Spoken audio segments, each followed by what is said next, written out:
오늘 함께 나누실 말씀 마태복음 3장 1절부터 10절까지입니다. 마태복음 3장 1절부터 10절까지. 우리 또 교독할까요? 제가 1절 시작합니다. 그때에 세례 요한이 이르러 유대 광야에서 전파하여 말하되 천국이 가까이 왔느니라. 그는 선지자 이사야를 통하여 말씀하신 자라. 일러스되 광야에 외치는 자의 소리가 있어 이르되 너희는 주의 길을 준비하라. 그가 오실 길을 곧게 하라 하였느니라. 요한은 나무를 옷을 입고 머리에 가죽을 입고 음식을 메뚜기와 석천을. 이때 예루살렘과 온 유대와 요단강 사방에서 다 그에게 나와 자기의 죄로 자복하고 요단강에서 그에게 세례를 받으니. 요한이 많은 바리새인들과 사두개인들이 세례 베푸는 대로 오는 것을 보고 이르되 독사의 자식들아, 누가 너희를 가르쳐 임박한 진노를 피하라 하더냐. 그러므로 너희에게 한 열매를 맺고 속으로 아브라함이 우리 조상이라고 생각하지 말라. 내가 너희에게 이르노니 하나님이 능히 이 돌들로도 아브라함의 자손이 되게 하시리라. 이미 그가 나무 위에 놓였으니 좋은 열매를 맺지 아니하노라. 지켜 불에 던져지리라. 아멘.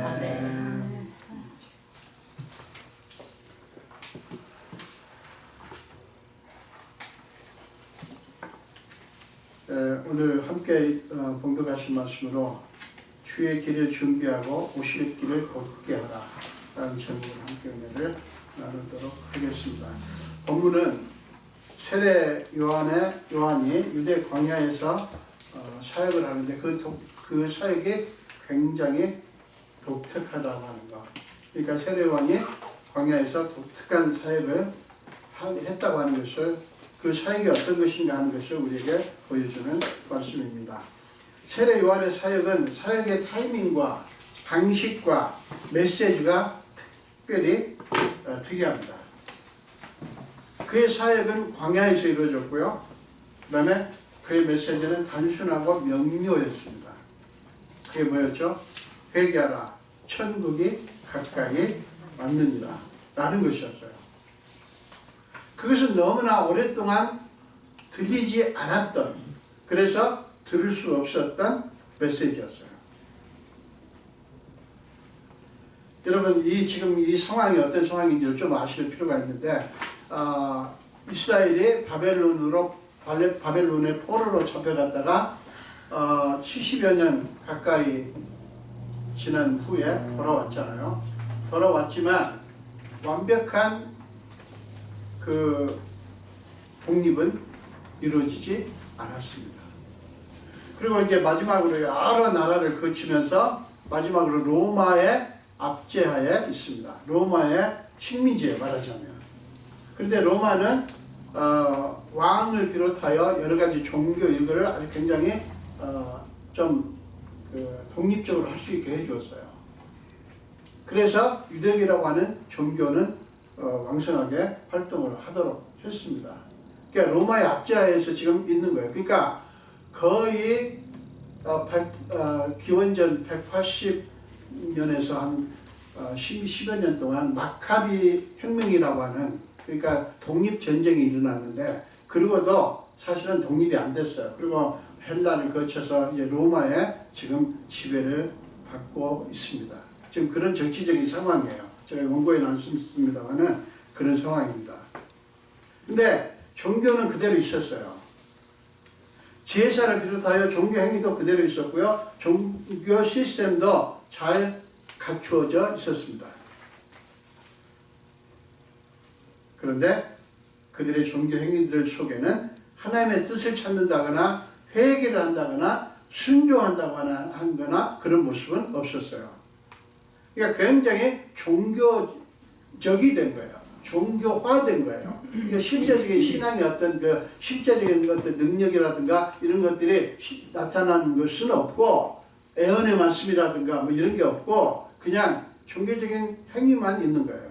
그렇지만 그들은 그 종교 행위를 자기들의 만족을 위해서 사용을 하고, 그러니까 우리가 예배를 드리고 신앙생활을 하는 게 사실 내 만족만을 위한 게 아니잖아요. 하나님을 영화롭게 하고 하나님께 영광을 돌리는 거잖아요. 그런데 그들의 모습은 종교적이었지 실제로 하나님을 기쁘시게 하는 그런 것은 아니었던 거예요. 따라서 신앙의 생동감을 찾아볼 수가 없었고요. 종교는 정치화돼 가지고요.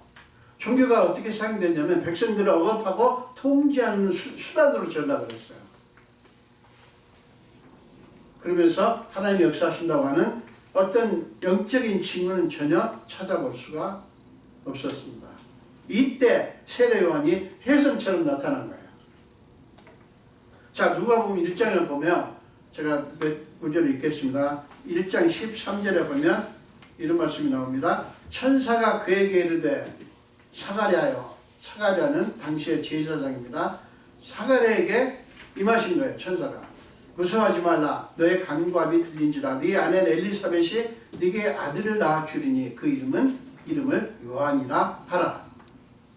하나님께서 나이 먹은 임신할 수 없는 엘리사벳에게 아들을 주겠다고 말씀하시는 거예요.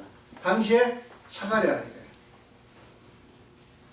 사가랴 제사장이 순번에 따라서 제사장 업무를 담당할 때인데 그의 아내에게 이런 역사가 일어날 것이라고 예언을 하셨어요. 그 예언대로 요한이 태어났습니다. 그리고 여러 가지 우여곡절 끝에 그 이름을 요한이라고 불렀죠.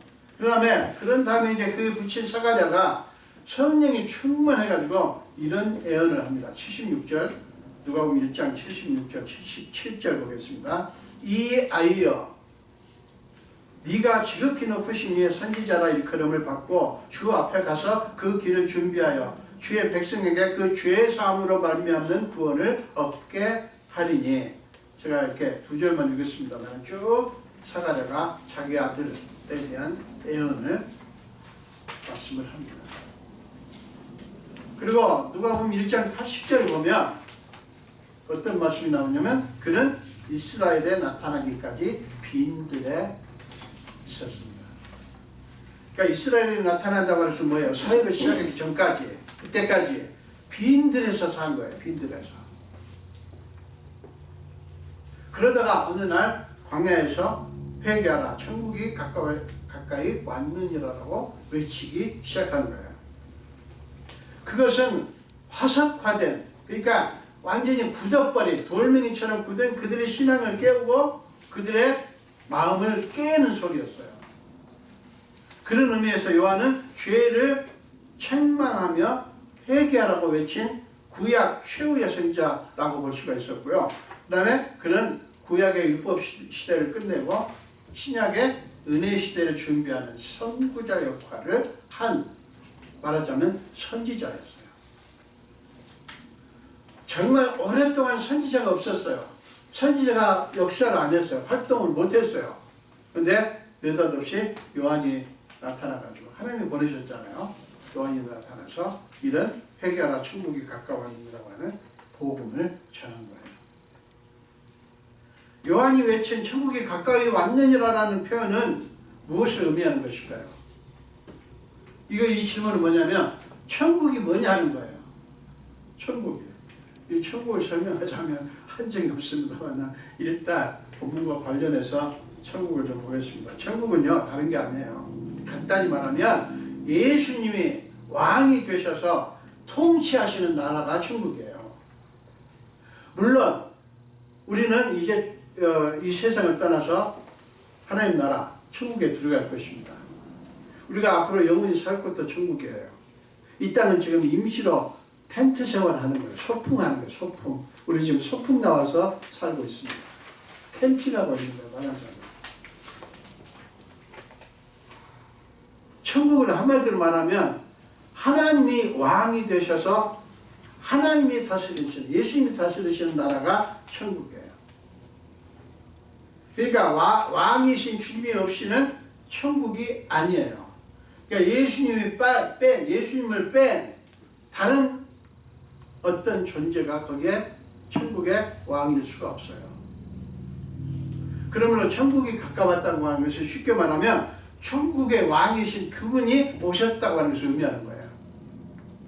그렇기 때문에 회개하라는 것은 우리 자신이 우리의 주인이요 왕으로 행세했던 권리를 예수님께 완전히 내려놓으라는 거예요.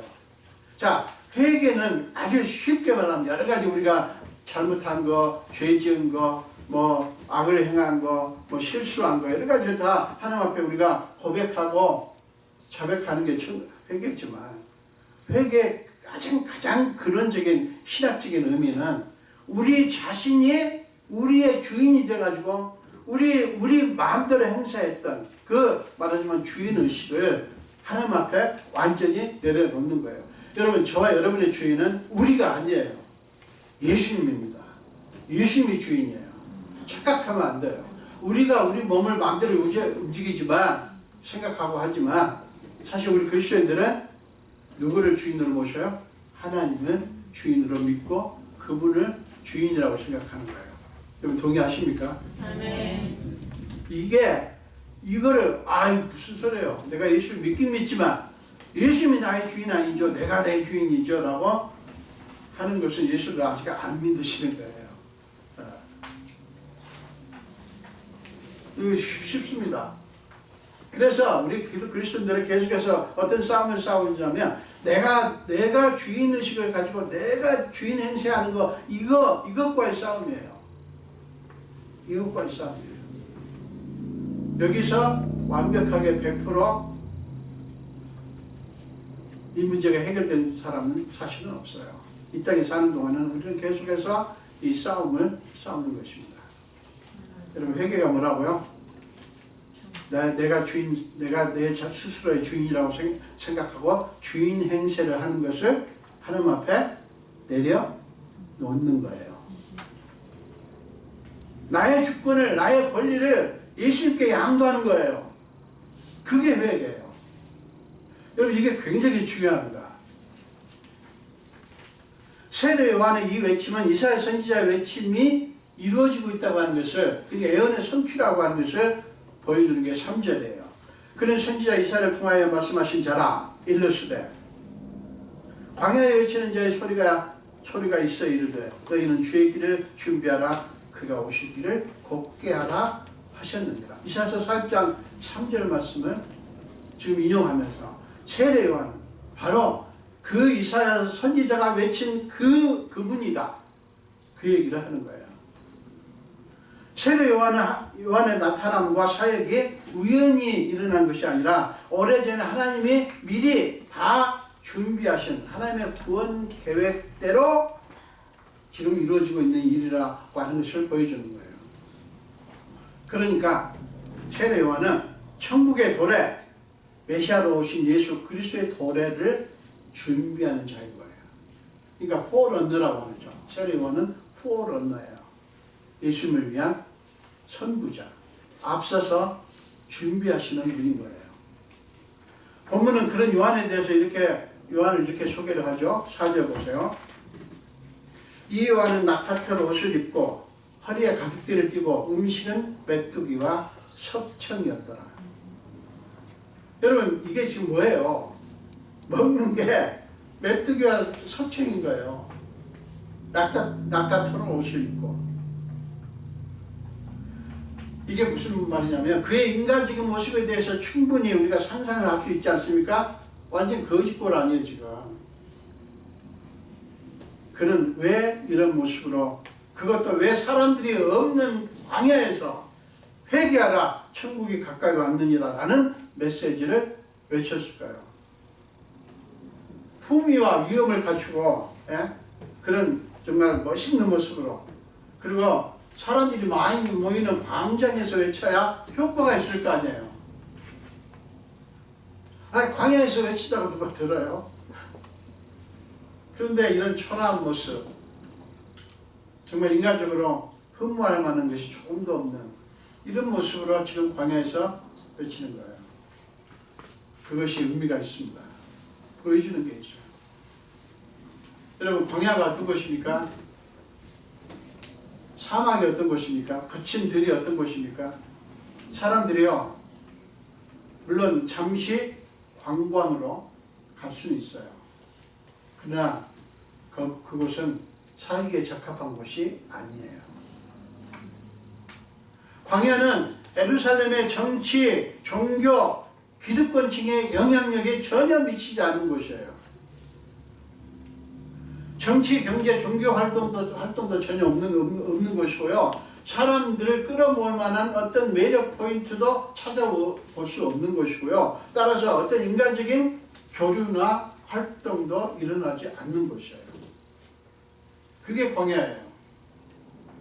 그런데 요한은 인간적인 자원이 전혀 없는 이런 광야에서 겨우겨우 얻을 수 있는 메뚜기와 석청을 먹으면서 천국 복음을 외친 거예요. 여러분, 이게 보여주는 게 이거예요. 이게 핵심입니다. 요한은 인간적인 그 어떤 것도 의존하지 않았다고 하는 것을 보여주는 거예요. 인간적인 어떤 누구에게도, 인간 누구에게도 인간적인 수단, 방법 어떤 것에도 전혀 의존하지 않았다고 하는 것을 보여주는 거예요. 여러분, 얼마나 담대하겠어요. 여러분, 이건 좀 여담입니다만은, 여러분, 그 캐톨릭 사제들이, 신부님들이 우리 개신교 목회자들보다 왜 좀 더 자유롭고 왜 좀 더 담대한지 아세요? 식구가 없잖아요. 가족이 없잖아요. 그러니까 눈치를 덜 봐도 돼요. 신부님들도 눈치 안 보는 거 아니에요. 봐요. 사람이기 때문에. 그렇지만 뭐 부양할 가족도 없지, 그 다음에 자식이 없지. 그러니까 자유롭고 좀 더 자유롭고 좀 더 담대한 거예요. 우리 개신교 목사들의 약점이 뭔지 아시죠? 뭐 목사님들이 여자분도 있고 남편분들도 있는데, 남자분들도 있는데, 배우자 먹여 살려야지, 자식들 먹여 살려야지, 뭐 이러니까 이게 묶이는 거예요. 지금 요한은 묶일 필요가 없어요. 누가 음식을 갖다 줘야 먹는 것도 아니고요. 그냥 광야에서 구하는 메뚜기와 석청으로 먹는 거예요. 그가 의지할 분은 오직 하나님 뿐이에요. 사실은요, 저는 정말 그런 면에서 제가 신부를 좀 부러워합니다. 신부님들. 신부님들 부러워요. 얼마나 좋을까. 그런 생각을 솔직히 할 때가 있어요.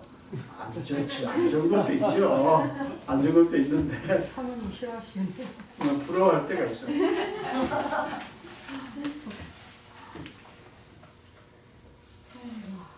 뭔 뜻인지 아시죠? 이게요, 저는 요한을 보면서 얼마나 잘 봐. 무슨 말을 못하겠어요. 뭐 눈치 볼 게 없으니까, 신경 쓸 게 없으니까 얼마나 좋겠어요. 근데 세례요한은 여러 가지 많은 메시지를 전한 게 아니에요. 메시지의 핵심은 뭐예요? 회개하라. 천국이 가까이 왔느니라. 물론 그 말만 한 건 아니겠지만 어쨌든 그게 핵심이에요. 그는 천국 복음을 외치기 위해서 오직 하나님만 의지하고 오직 하나님만 붙든 거예요. 광야에서 살면서 광야에서 얻을 수 있는 것으로 배를 채운 것입니다. 그것은요, 그는 사람의 눈치를 보지 않았고 사람을 의지하지도 않았다고 하는 것을 증명하는 거예요. 그에게는 종교적인 기교는 없었어요.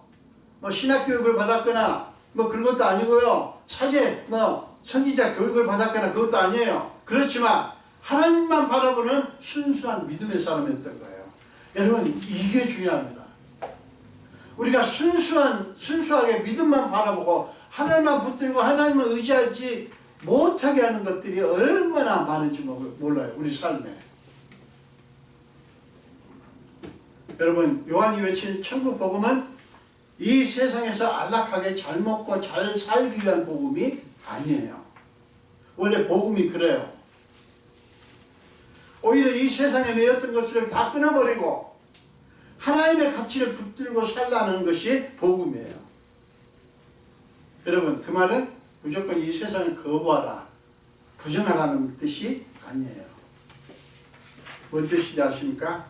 우리의 마음이 끊임없이 광야로, 영적인 광야로 외딴 곳으로 나아가야 하고요. 골방으로 들어가야 된다는 말이에요. 그래야 세상의 소리, 인간의 온갖 탐욕에 빠지지 않을 수 있고요. 오직 하나님께만 몰입할 수 있기 때문에 그래요. 우리가 지금 이 세상에서 가족과 함께 살면서 여러 가지 일들을 하지만, 직장 생활도 하고 또 사업도 하고 여러 가지 하지만, 여러분 우리는 계속해 끊임없이 순간순간 광야로 가야 돼요. 우리 마음이 광야로 가야 돼요. 외딴 곳으로 가야 돼요. 골방으로 들어가야 돼요.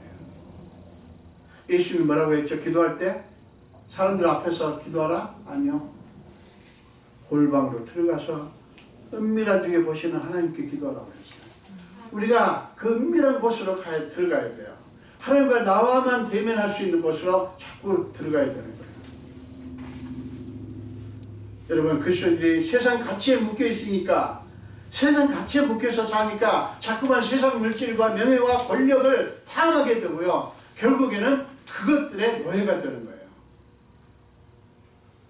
교회에서조차 그런 일들이 비일비재하게 일어나는 슬픈 현실을 우리는 부정할 수가 없어요. 여러분, 교회에서 직분을 얻고 어떤 감투를 써야 우리가 비로소 귀한 존재가 됩니까? 제가 여러분한테 드리는 질문이에요. 교회에 와서 직분을 얻고 어떤 감투를 써야 무슨 회장이 되고 뭐가 되고 이래야 그때 비로소 우리가 귀한 존재입니까? 아니에요, 여러분. 아니에요. 여러분, 그냥 우리가 주님의 형제 자매면 되는 거 아닐까요? 저도 그냥 형제님, 김충기 형제님 그렇게 불리기를 원해요.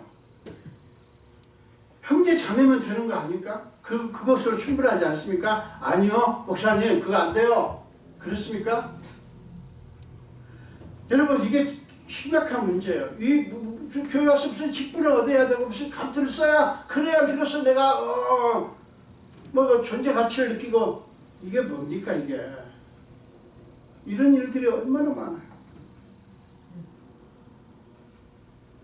여러분, 우리는 끊임없이 심령의 광야로 나가서 우리가 세상에서 뭔가를 얻기 위해 박터지게 싸웠던 우리의 탐욕을 내려놓고요. 우리의 삶 전체를 하나님의 권세 앞에 다 맡기고 복종해야 하는 거예요. 이게 신앙이에요. 그렇게 하라고 세례요한이 우리에게 회개하라, 천국이 가까웠느니라고 외친 거예요. 왜 그래야 하는지 아십니까? 하나님의 나라의 가치가 이 세상에서 얻을 수 있는 그 어떤 것과도 비교할 수 없이 귀한 것이기 때문에 그래요. 회개는 천국을 얻기 위해 세상 가치를 다 내려놓는 거예요. 하나님을 얻기 위해서, 천국을 얻기 위해서 다른 가치를 내려놓는 게, 그게 회개하는 거예요. 자, 여러분, 천국을 놓치면요 모든 것을 다 놓치는 거예요. 그야말로 시체말로 폭망하는 거예요. 폭망.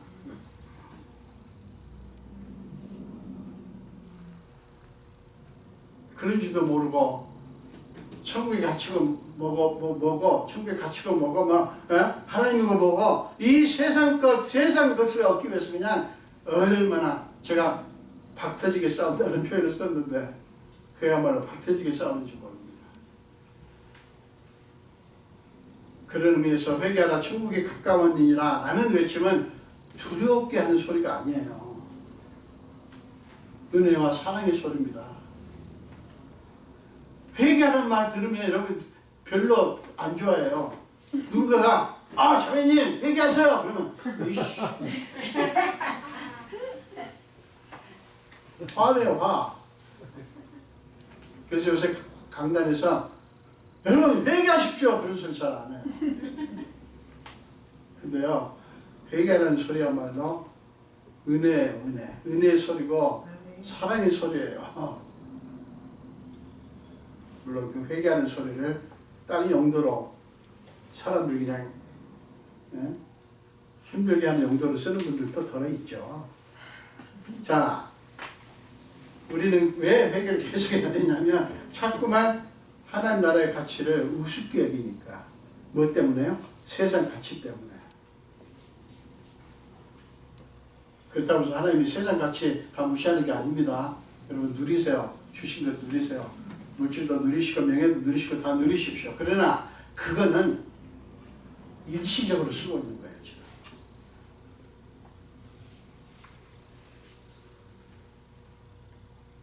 많은 사람들이 우리의 본래 모습을 잃은 상태로 살아갑니다.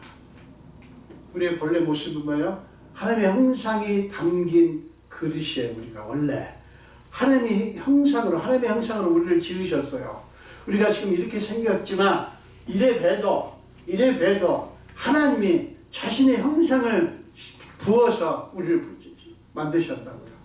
근데 죄로 말미암아 많은 인간들이, 모든 사람들이 하나님의 형상을 잃어버렸어요. 그거를 되찾아야 되지 않겠습니까?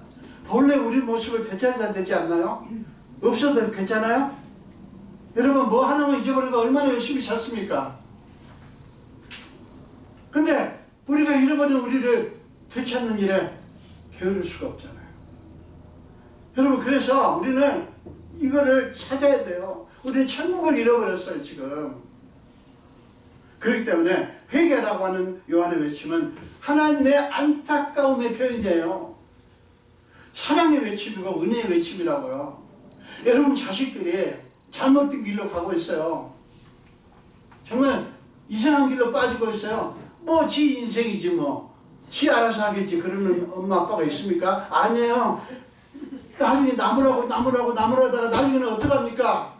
우리 어머니 늘 하시는 말씀이 이놈아 이 하면서 막 울어요. 통곡을 해요. 우리 어머니 교회 다니시는 분들 예수 믿는 분이 아니었는데 저한테 신앙의 하나님의 마음을 그렇게 가르쳐준 분이 어떻게 보면 나중에 예수를 믿고 보니까 막 우셔요. 막. 그때는 왜 저렇게 우는지 몰랐어요. 얼마나 안타까우면 내 아들 내 장남 김춘기가 정량으로 살아가다니 너무 안타까우니까 막 그냥 통곡을 하시는 거예요. 하나님이 지금 저 여러분이 보시면서 통곡하신다고 생각하면 어떤 느낌이 드세요?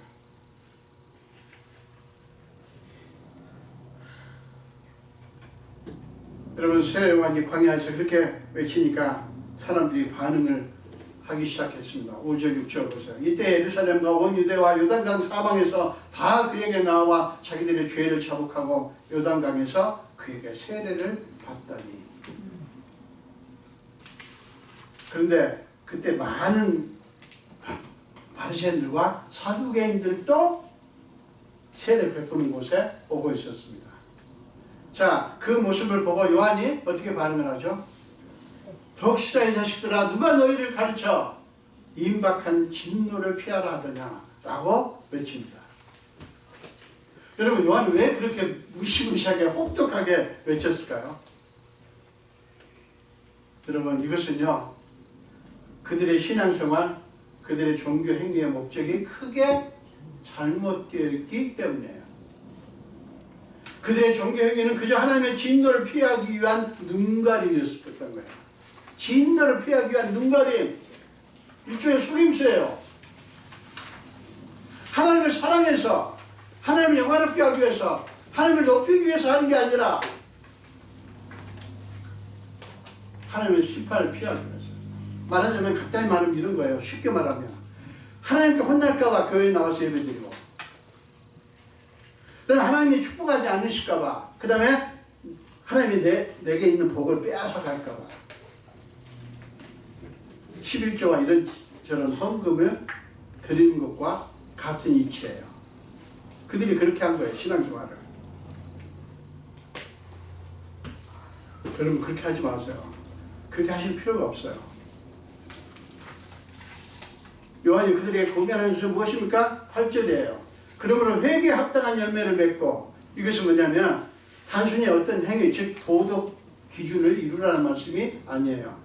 온 마음과 정성을 하나님께 드리고 온 마음과 정성을 하나님께 드리고 이게 무슨 말이에요? 하나님 생각, 온통 하나님 생각하는 거예요. 어떤 일이든지 하나님의 이름을 떠올리는 거예요. 어떤 일이 일어났을 때 하나님, 어떤 좋은 일이 일어났을 때 하나님, 어떤 문제가 생겼을 때 하나님 찾는 거예요. 온통 하나님의 생각을 하라는 거예요. 그 다음에 삶의 중심, 우선권을 그분께 두라는 거예요.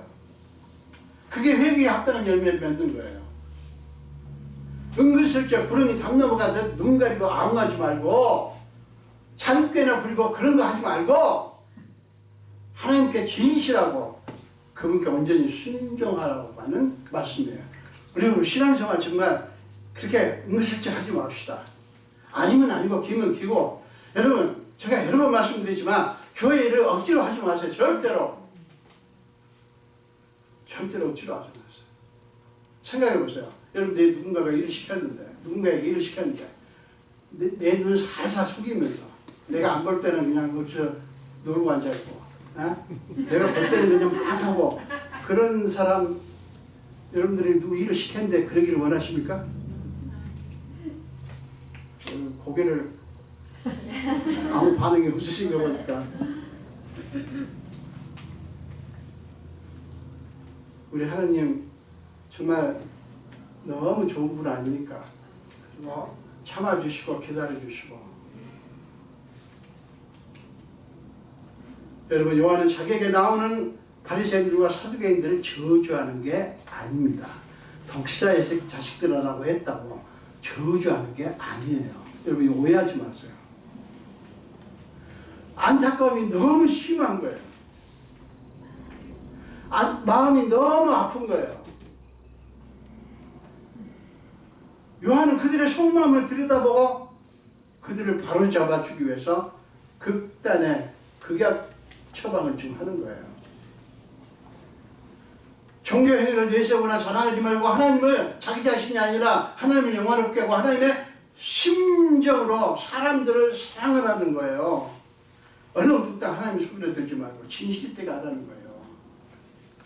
여러분 요한이 그래서 독사의 자식들아 라고 독하게 표현한 거예요. 또한 요한은 9절에서 아브라함이 우리 조상이라는 특권의식을 가진 그들에게 하나님이 이 돌들로도 아브라함의 자손이 되게 하시리라 라고 말씀하셨지 않습니까? 너희가 지금 아브라함의 자손이라고 지금 특권의식을 갖고 그 특권의식을 붙들고 사는데 그거 그렇게 생각하지 마라. 하나님은 이 돌들로도 아브라함의 자손이 되게 할 수 있다. 그렇게 말씀하시고 그 다음에 10절에서는 좋은 열매를 맺지 아니하는 나무마다 찍혀 불에 던져지리라 라고 경고하신 것도 실상은 뭐입니까? 안타까움이 담긴 사랑의 표현이에요. 자, 요한이 독사의 자식들이라고 한 게 뭐라고요? 안타까움이 담긴 너무나 기가 막혀서 안타까움이 담긴 사랑의 표현이에요. 사랑하는 여러분, 광야 같은 이 세상에서 여러분은 어떤 소리를 듣고 어떤 소리를 듣고 싶으십니까? 끊임없이 들려오는 수많은 소리들 가운데서 우리가 마땅히 귀를 기울여야 할 소리는 뭡니까? 회개하라, 천국이 가까웠느니라는 소리예요. 왜냐하면 그 소리가 우리 구주이신 예수님께로 이끌어 가시기 때문에 그래요. 회개하라, 천국이 가까웠느니라. 여러분 우리는 단순히 선한 사람이 되기 위해서 예수를 믿는 게 아닙니다. 예수 믿는 게 단순히 선한 사람이 되기 위해서 믿는 게 아니라고요.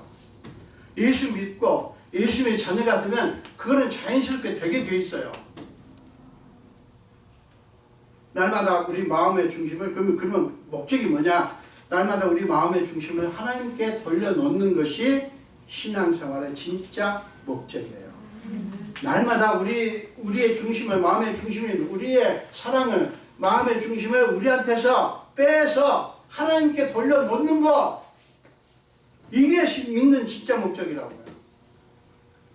우리가 하나님과 마음이 딱 들어맞는 자가 되고 하나님의 선하심과 인자심 우리 삶에서 계속 이루어지고 하나님이 주시는 평안과 기쁨과 감사가 넘치는 삶을 사는 것이 주님을 믿는 표시예요. 그리고 공동체 내에 교회 내의 사람들을 판단하는 대신에 보듬어주고 그들을 대신해서 내가 말없이 그들의 짐을 진다면 그것이 천국이 이루어지는 거예요. 여러분 교회에서 신앙생활 하면서 못마땅한 건 많잖아요. 저 사람은 왜 저러나? 그러면서 왜 안 해? 그러면서 어떻게 하죠? 내가 해. 내가 하면서 뭐라고 해요? 화가 나요. 이제 신경질을 내요. 아이씨. 아이씨.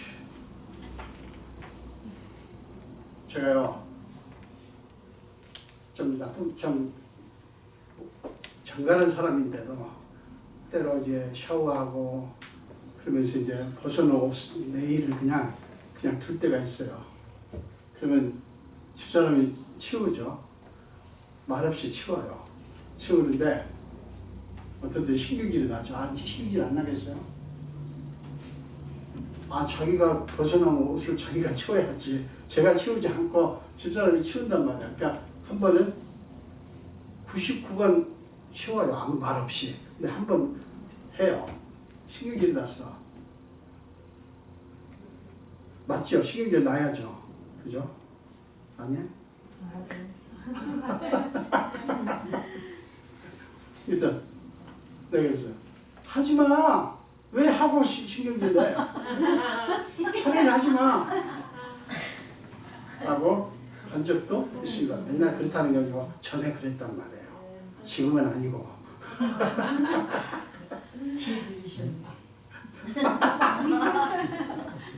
강조하는 거 보니까 지금도 그런 것 같죠? 산 여러분, 우리 교회 안에 연약한 분들이 있어요. 그리고 우리 같지 않아요. 사람들이 다. 그러니까 차라리 여러분들이 하시고요. 말없이 그 대신에 궁시를 걸지 말고 하시기를 축원합니다. 아멘. 대신해서 예수님이 십자가도 지셨는데 그까짓 건 내가 뭐 지지 뭐. 사랑하는 여러분, 우리는 하나님의 노예가 아니라요 그분의 자녀예요. 그리고 그분의 친구입니다. 예수님께서 요한복음 15장 15절에서 친구라고 말씀하셨어요. 그러면 우리는 매 순간 그분과의 관계를 가로막거나 방해하는 장애물들을 치우는 작업을 계속 해야 되지 않겠습니까? 안 그래요? 장애물 치우기, 이게 회개예요. 이게 영적인 장애물 치우는 거, 이게 회개하는 거예요. 사랑하는 여러분, 그러므로 날마다 점검하시기를 바랍니다. 나는 나 자신이 주인 노릇하고 있는가? 왕인가? 아니면 주님을 주인으로 모시고 나는 그분의 다스리심에 순종하는가? 계속 이렇게 이거를 점검을 하세요. 자문을 하십시오. 이게 회개의 시작이에요. 특히 교회를 섬기면서 꼭 이것을 꼭 정말 점검하시기를 부탁을 드립니다. 난 지금 누구를 섬기는가? 내가 누구를 위해서 이 음식을 준비하고 있고, 내가 누구를 위해서 교회를 청소하고, 내가 누구를 위해서 이것저것을 하는가를 꼭 점검하십시오. 왜냐하면 자칫하면 하나님의 교회를 섬긴다고 하면서 내가 주인이 되어 나 자신을 섬기기가 너무나 쉽기 때문에 그래요. 여러분, 하나님이 아니라 자기 자신을 섬기는 표시가 뭔지 아세요? 아주 간단합니다. 알기 쉬워요. 여러분들이 자가 진단하십시오. 이거예요.